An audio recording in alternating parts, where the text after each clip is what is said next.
Hi, I'm Mượn Thị Văn, and I'm the author of Wishes. Wishes is a story that I have always wanted and needed to tell.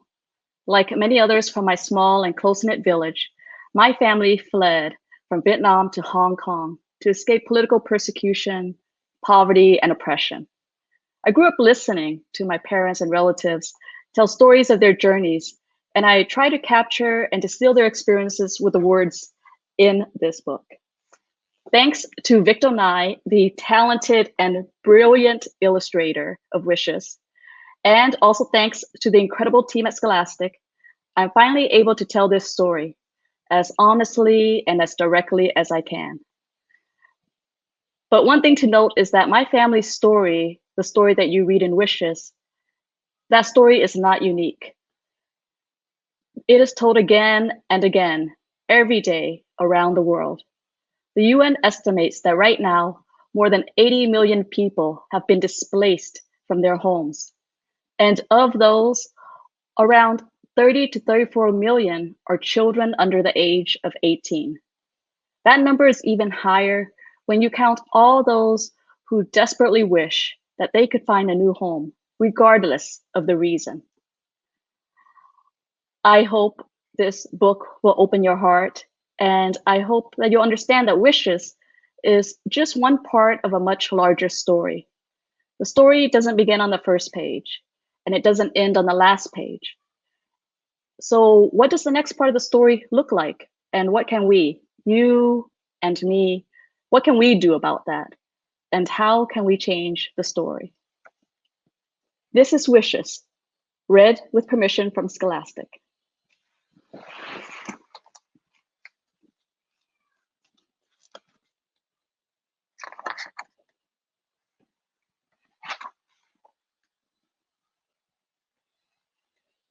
Wishes by Mượn Thị Văn, illustrations by Victor Nye.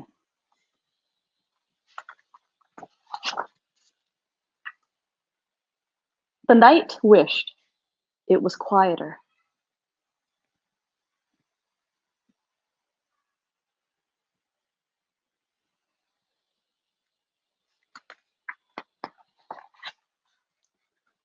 The bag wished it was deeper. What's in the bag? What else does the bag wish it could hold?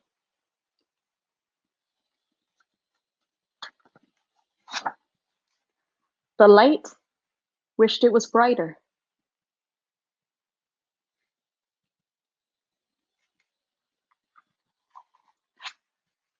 The dream wished it was longer. What sort of dream do you think it is? Do you think it's a good one or a bad one or something else?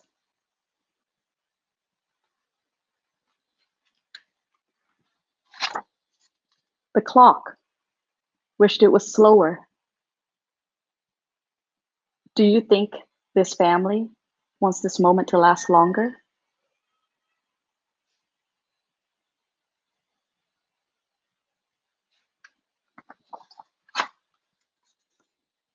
The path wished it was shorter. Where do you think the family's going?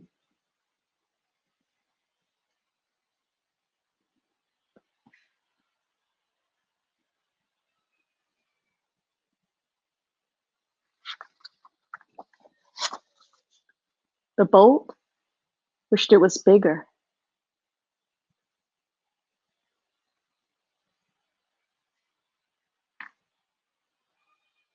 How do you think the girl is feeling? Have you ever had to wait at the end of a very long line? How did you feel?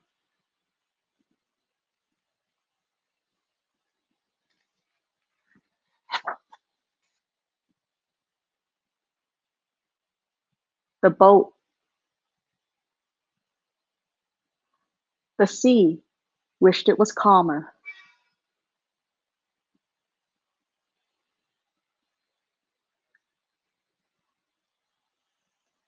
How do you think the people in the boat are feeling? Do you think they're nervous or scared?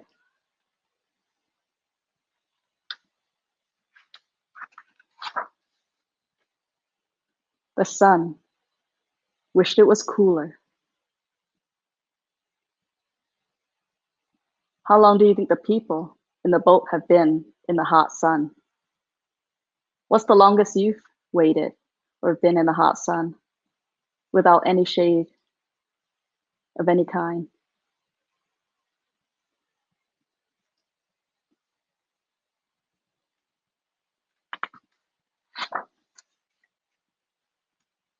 The heart wished it was stronger.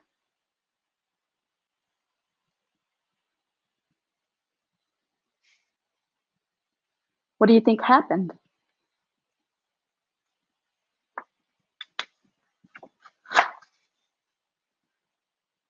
The home wished it was closer.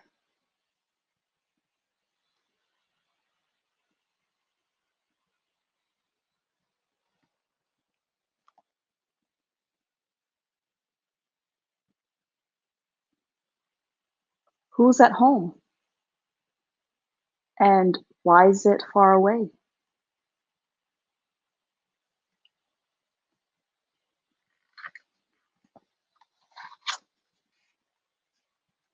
And I wished.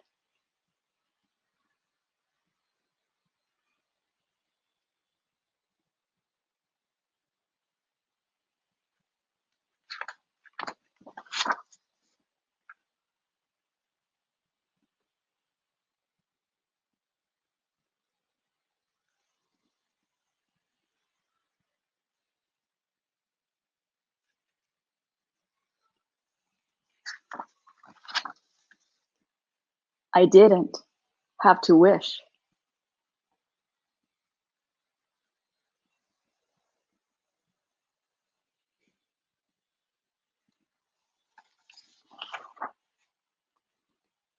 Any more.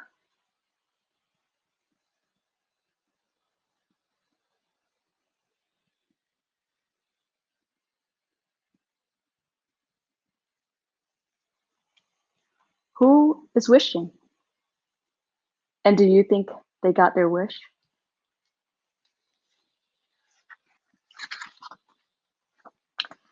And over here we have a note from the author, which is me, and a note from the artist, who is Victor Nye. And I'm going to read a few words from the author's note.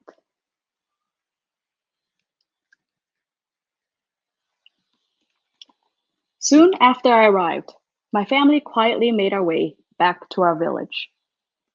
We stayed in a house near my grandfather's house, and my mother and her family began secret preparations for an oceanic voyage to Hong Kong. Almost no one knew we were leaving until the moment we left. On the night of our departure, every one of the 22 passengers aboard our boat left behind a child, a spouse, a parent, a grandparent, or a sibling. Some we never saw again, including my grandfather. We left streets and neighborhoods that were as familiar as the lines on our hands. We left customs and traditions that had been handed down for generations. We left communities that had shared in our joys and sorrows. We left our world, pursuing and hoping for a better one. During our weeks-long voyage at sea, we ran out of gas, we ran out of food, and we hit a storm so terrible, it almost ended our journey and our lives. Some of our relatives lost their young children while making the same journey. Fortunately, everyone on our voyage survived, and we even rescued 4 refugees stranded on the island of Hainan. In the waters near Hong Kong, our boat was spotted by the local Coast Guard. We were eventually brought to a refugee camp, where we stayed for almost a year before we found asylum and a new home in the United States. More refugees are made every day, not only from local violence and persecution, but increasingly from catastrophic natural disasters and climate change effects. It is not always easy to decide whom to help and when, but I think it is easy to open our hearts and to do what we can when we can. Sometimes that means sharing what we don't need, whether it's food, clothing, or room. Sometimes that means volunteering as a language tutor, a guide, or a driver. Sometimes that means demonstrating to show support and solidarity. And sometimes that means petitioning to change laws and policies. Sometimes doing what we can just means saying hello. I wish only for a safer, kinder, fairer, and more beautiful world. I hope you'll join me in this wish. Together, we can make it come true. And that is wishes. Now here's an activity that you can do at home, at school, or wherever you are. Draw or write a story of a journey you've taken.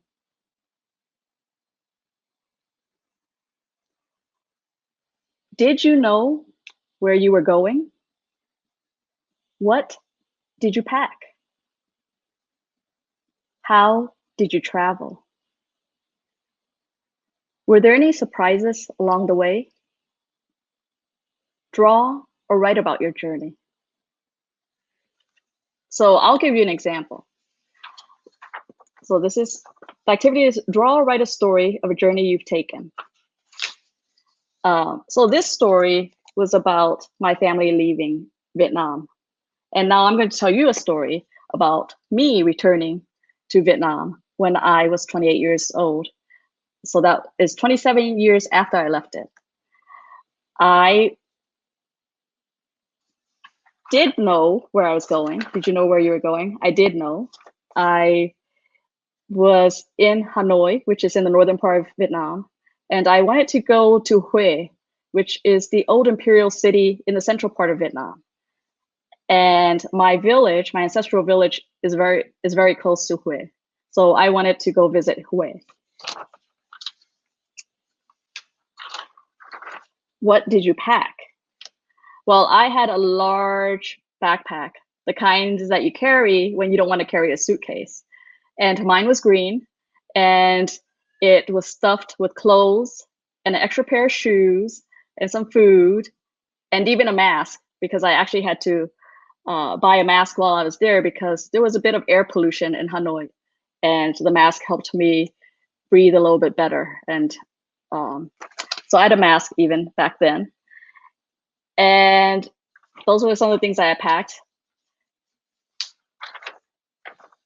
How did you travel? Well, I took a train from Hanoi to Hue. And it was the second time in my life that I took a train that wasn't a subway. And it was definitely the longest train journey that I took. And it was just a regular coach seat on the train, and I got to see the countryside as it went from Hanoi to Hue. Were there any surprises along the way? There were no surprises on the train, but there was a huge surprise when I got to Hue. So my partner and I, we didn't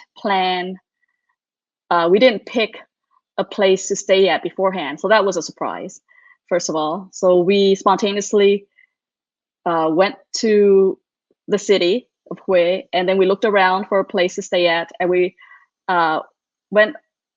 stumbled upon this lodging facility. And it wasn't quite a hostel, but it's not exactly a hotel either. And we asked for a room, and they gave us two choices. They said you could either we have a $12 room and a $7 room. And of course, when someone gives you that choice, a $12 room or a $7 room, why, I picked the $7 room because then I could save $5. Well, that $7 room had only one window, and it looked into the hallway. It didn't look outside, so there was no fresh air from the outside. And in the middle of the night, the toilet started gurgling, and I think it released a terrible smell. The toilet just started releasing this terrible smell, and I'm pretty sure it was toxic as well. And by that time, the $12 room was already booked, and all the rooms near that hotel were also booked. So there was no other place for us to go. So we couldn't stay in the hotel. I'd already had a stomach ache from earlier that day, and now there's a toilet gurgling. So I went, and so my partner and I, we had to pack up all our things, and in the middle of the night, in the middle of a wet night, we made our way to the train station, and we left the city just hours after we arrived. So that is probably one of the most interesting travel experiences that I've had.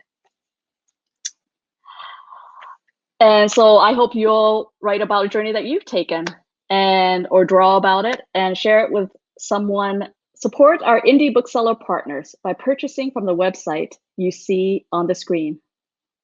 Again, I'm Mượn Thị Văn. Thank you for joining us.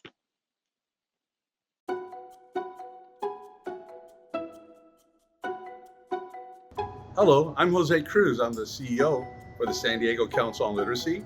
We work with a network of 29 youth, adult, and family literacy programs that annually serve 160,000 residents of all ages at no cost.